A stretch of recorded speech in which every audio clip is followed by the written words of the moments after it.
Good day to everyone.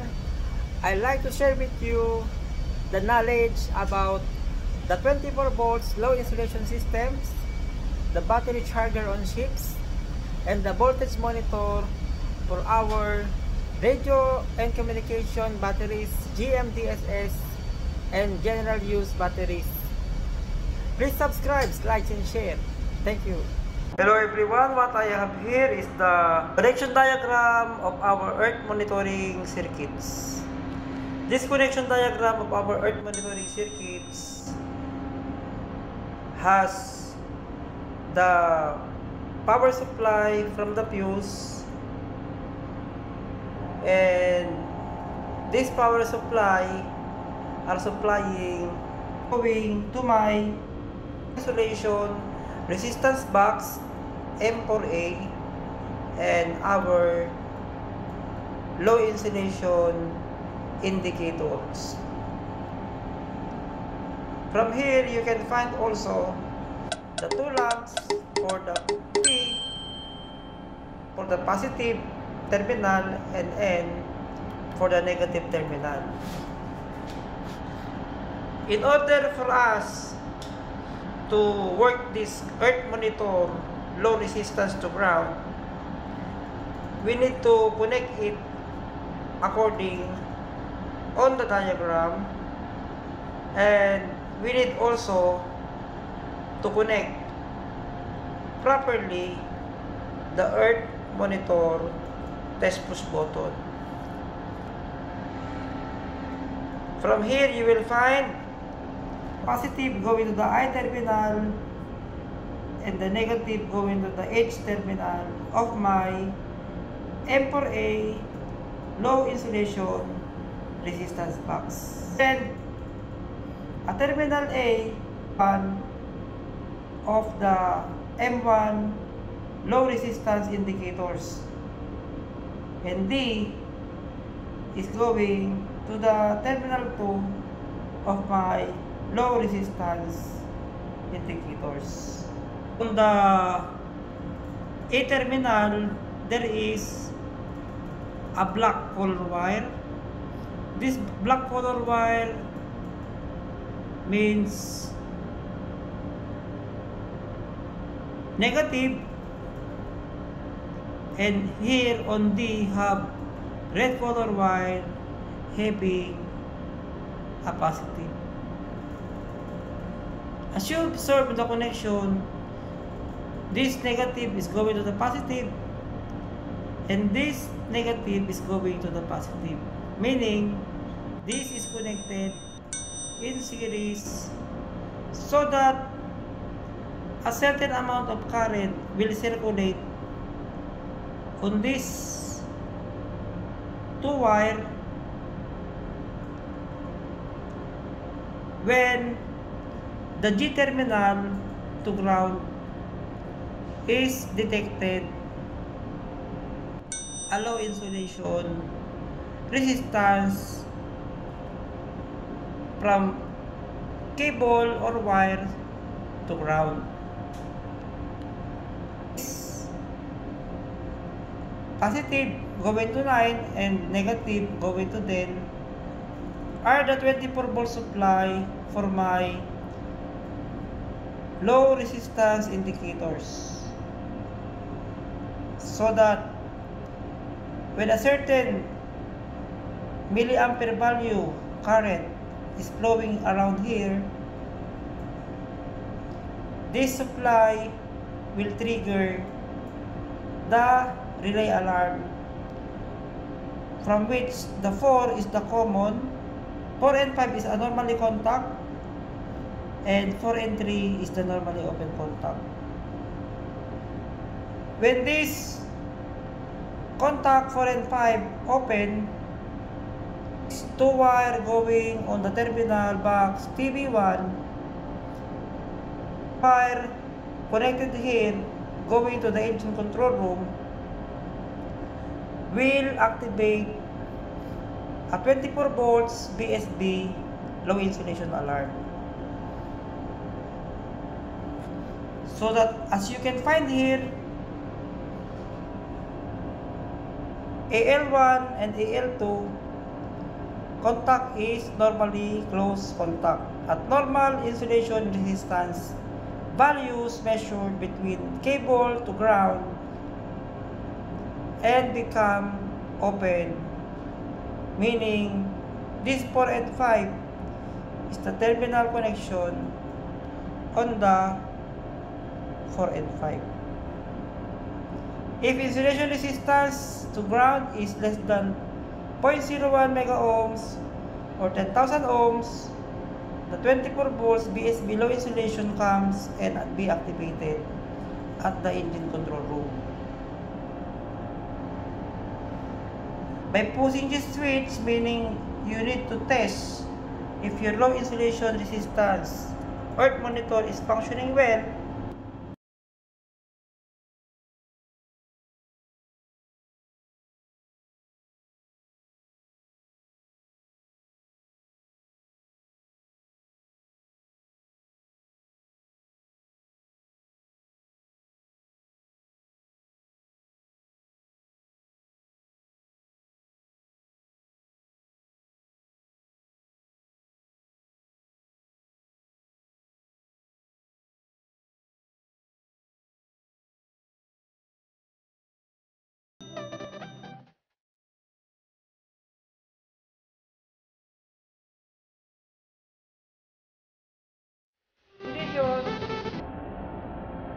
You will find a low insulation resistance between the cable wire to ground. On that way, our earth monitoring system function properly.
By inverting this,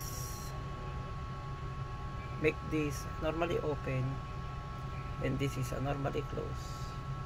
Going to the C1, going down on the ground.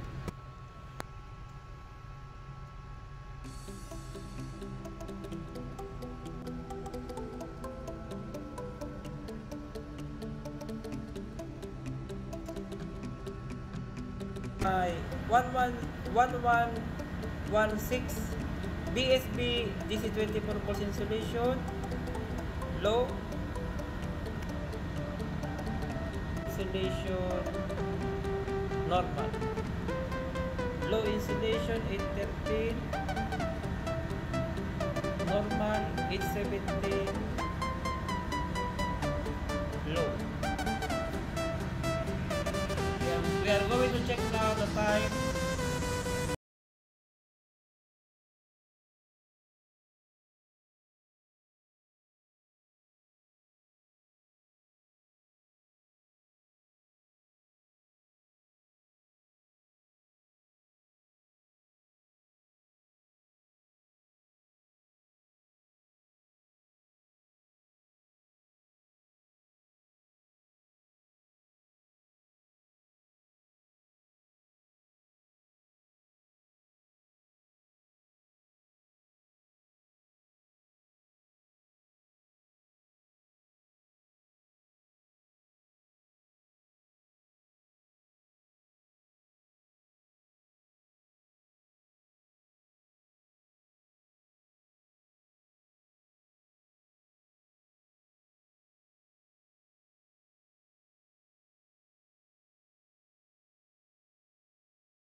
monitor have 24 volt supply.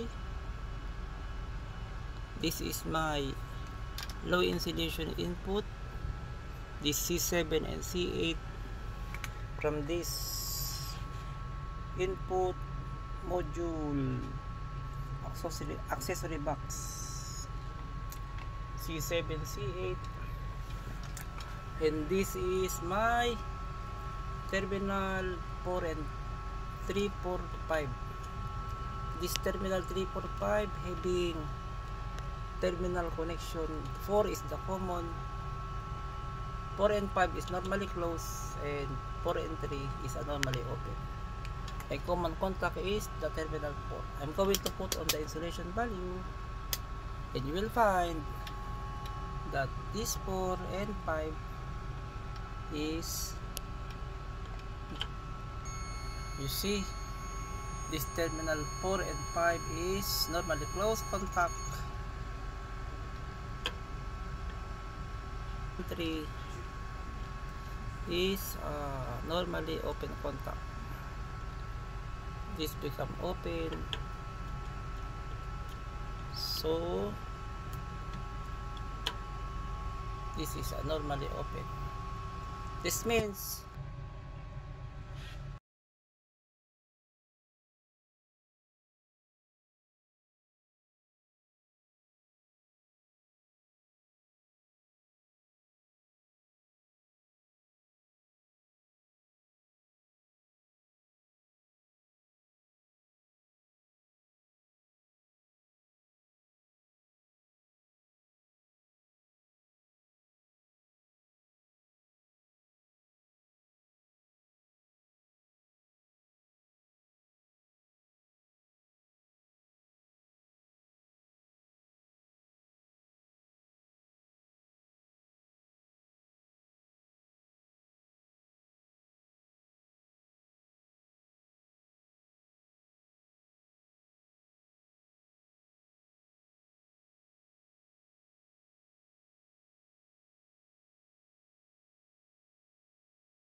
okay, to test that your earth monitor is working properly, you must need to set your multimeter on the buzzer or continuity check.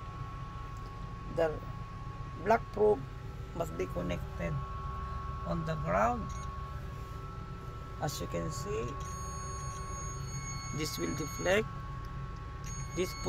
this makes sounds, and this red probe must be put here on the terminal 1 of the C7. This is 1, this is 2, 2 for C8, 1 for C7.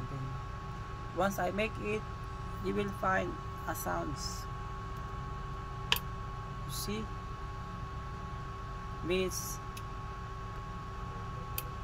there is relay inside which is activated, meaning having a low resistance value. As you observe here, you will find, once I put it, the low insulation values will give and register. I remove my probe. How we test if your low insulation monitor is working properly or not.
this terminal EL3 and EL4, getting on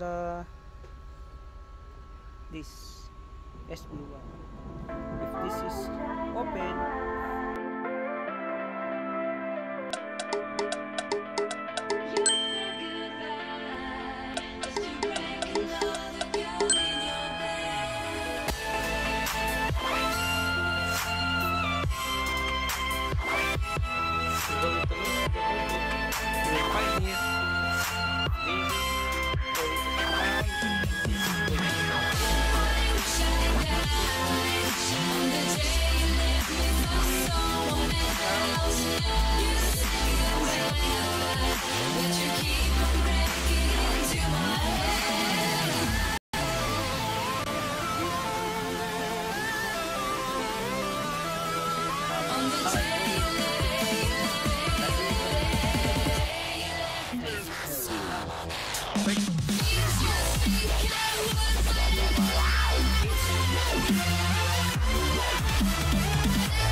now I'm going to fix the lamp here.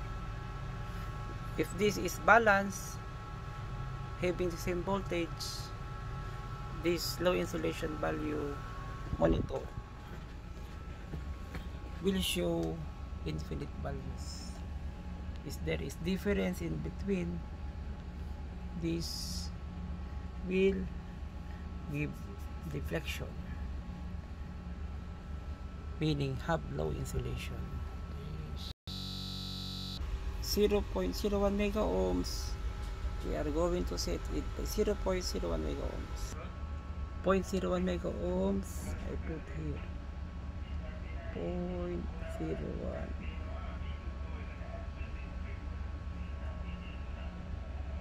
mega ohms, this one.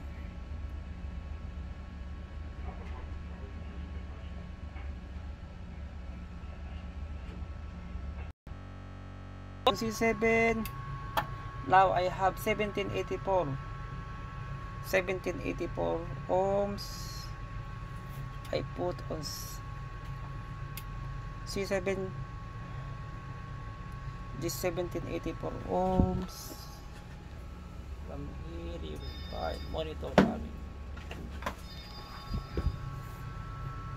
I put it on 7 C8 have 532 low insulation values. Here no have insulation. Oh, E7 positive. I am connecting a ground wire here. You will find there is a low insulation values. I remove this C7 on terminal 1, going here. The low insulation value is disappeared.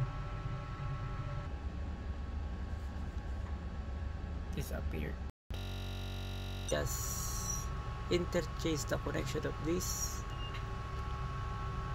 Put this on C7 to C8 before the C7 is on terminal 1. I put on terminal 2, and this C8 on terminal 2 I put on terminal 1. The low insulation will be disappeared. Low insulation drops. Connected on this terminal C8, we are going to measure it, and you will find this C8 is going on the C8 terminal of my D connection accessory box low insulation resistance meter type M4A. Resistance accessory box for 24 volts DC system number CJ121717 with input voltage of 24 volts. H for negative, and this is I for A7 for positive. Now I'm going to remove to see what's going on inside, because we have the low insulation values as indicated on my low insulation resistance monitor. Now I will remove this and you will see what's going inside. Ready the box. This is my box for accessory box number CJ121717 for my 24 volts low insulation earth monitor. We will see what's inside. This is the DC 24 volts low insulation monitor earth box. You can find inside there is a lot of electronics, and we are going to open it to see what is inside. Now we are going to open it, and you will see there is a lot of contact inside. Here, from here they have resistor. This resistor 403J F038 403J. I have here diode. There is a diode assembly.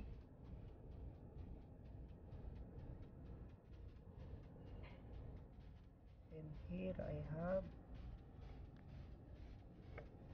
resistor. Here I have resistor,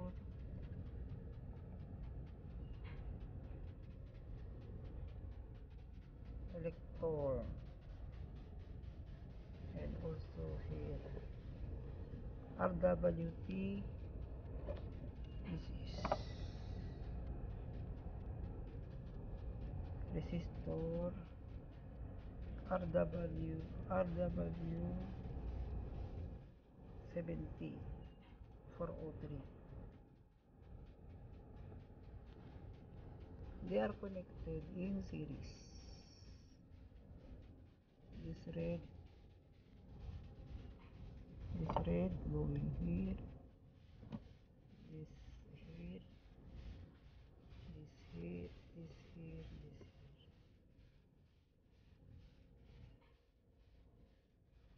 here. And this is my supply. This and this is my supply going on this resistor. Also this, also here. This is I, this is the positive, this is the negative, and this ADG. These two has a connection. This red going here, M4, having M4, and this black going here, M minus. So this must be interchanged. If this is interchanged, the low insulation resistance monitor will make mali.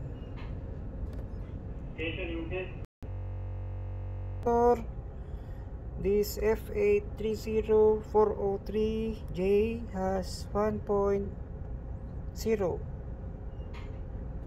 at 200 mega ohm range. They have 1.0 connected in series.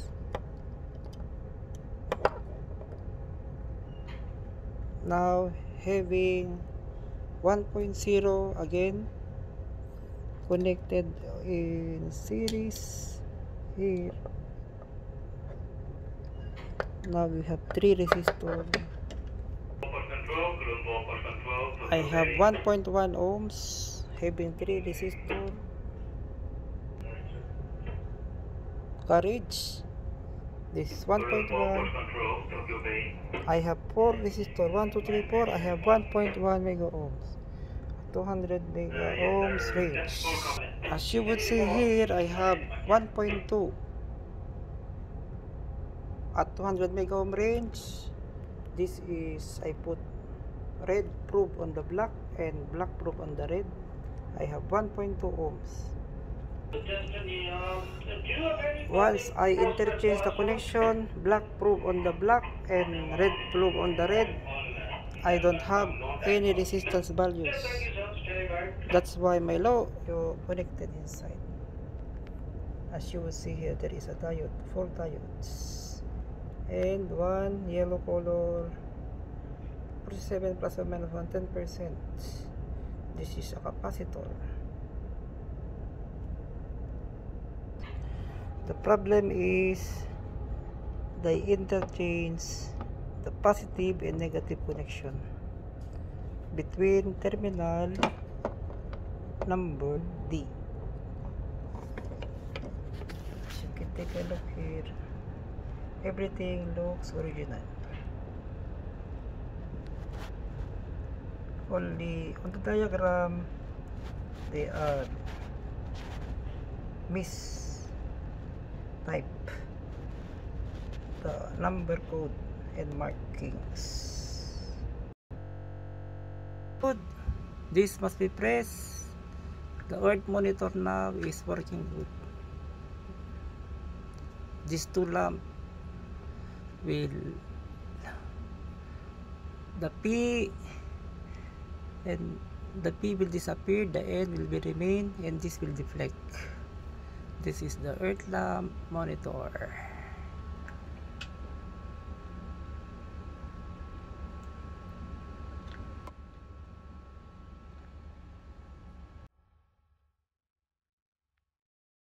Here everything is normal, connected all.